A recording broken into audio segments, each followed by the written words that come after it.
Halo everyone, perkenalkan nama saya Fatima Zahra. Saya ingin menceritakan sebuah novel yang berjudul Sweet Bean Place karya Durian Sukegawa. Namun sebelum masuk ke ceritanya, saya ingin memperkenalkan tokoh-tokoh secara singkat. Yang pertama ada Sentaro, seorang pria yang bekerja di sebuah toko dorayaki. Ia menjalani hidupnya tanpa semangat dan hanya bekerja karena keadaan. Yang kedua ada Tokue, seorang wanita tua yang lemah lembut dan penuh kesabaran. Tokue punya masa lalu yang sulit, namun cara pandangnya terhadap kehidupan sangat berbeda. Dan yang terakhir ada Wakana, seorang gadis muda yang sering datang ke toko Sentaro dan juga menjadi saksi dari perubahan yang terjadi di kehidupan Sentaro. Ceritanya dimulai dari kehidupan Sentaro yang monoton, seperti setiap hari ia bangun pagi, membuka toko, lalu membuat dorayaki. Semuanya Sentaro lakukan dengan cara yang sama, berulang-ulang dan tanpa perubahan. Sentaro menggunakan pasta kacang merah instan dari kaleng karena baginya itu sudah cukup. Sentaro tidak memikirkan rasa dan tidak memikirkan proses. Yang penting pekerjaannya selesai.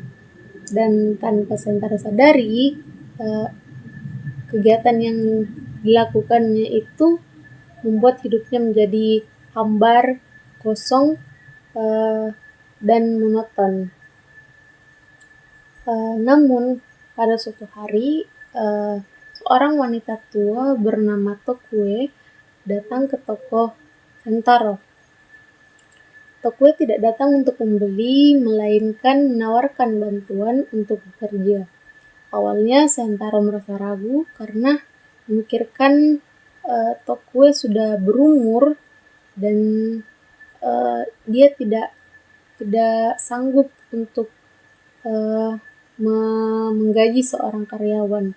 Namun pada akhirnya Sentaro memberikan kesempatan. Lalu keesokan harinya Tokue datang membawa pasta kacang merah buatannya sendiri, dan ketika Sentaro mencicipi pasta tersebut, Sentaro merasakan sesuatu yang berbeda. Rasanya lebih kuat, lebih lembut dan terasa hidup, seolah-olah makanan itu dibuat dengan seolah-olah pasta kacang merah tersebut dibuat dengan perasaan, bukan tidak seperti pasta kacang merah instan yang biasa dia pakai. Dan dari situlah Tokue mulai bekerja di toko tersebut. Tokue sendiri punya cara yang berbeda dalam memasak. Ia tidak terburu-buru, ia menikmati setiap proses saat memasak. Tokue mencuci kacang merahnya dengan hati-hati, lalu direbusnya, lalu memperhatikan setiap detail kecil pada setiap memasaknya. Karena bagi Tokue, membuat pasta kacang merah itu bukan sekedar pekerjaan baginya, tetapi juga bentuk penghargaannya terhadap kehidupan. Dan perlahan perubahan di toko Sentaro mulai terlihat. Toko yang sebelumnya sepi mulai ramai dan pelanggan datang karena merasakan sesuatu yang berbeda di dorayaki tersebut. Sentaro pun mulai berubah. Ia mulai belajar untuk memperhatikan, ia mulai belajar untuk memahami bahwa pekerjaan itu bukan tentang hasil, tetapi juga tentang proses. Dan untuk pertama kalinya Sentaro merasakan bahwa kehidupannya mungkin memiliki arti.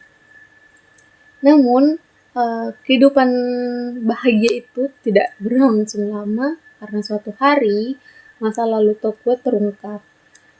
Yang ternyata Tokue pernah menderita penyakit yang membuatnya diasingkan dari masyarakat. Tapi meskipun Tokue sudah sembuh, stigma itu tetap ada. Perlahan orang-orang mulai menjauh, pelanggan pun berhenti berdatangan, dan suasana toko kembali berubah. Pada akhirnya Tokue harus pergi, bukan karena kesalahannya, tetapi karena masyarakat dan dunia belum sepenuhnya bisa menerima dirinya. Tokue pergi dengan tenang dan tanpa marah, tanpa menyalahkan siapapun.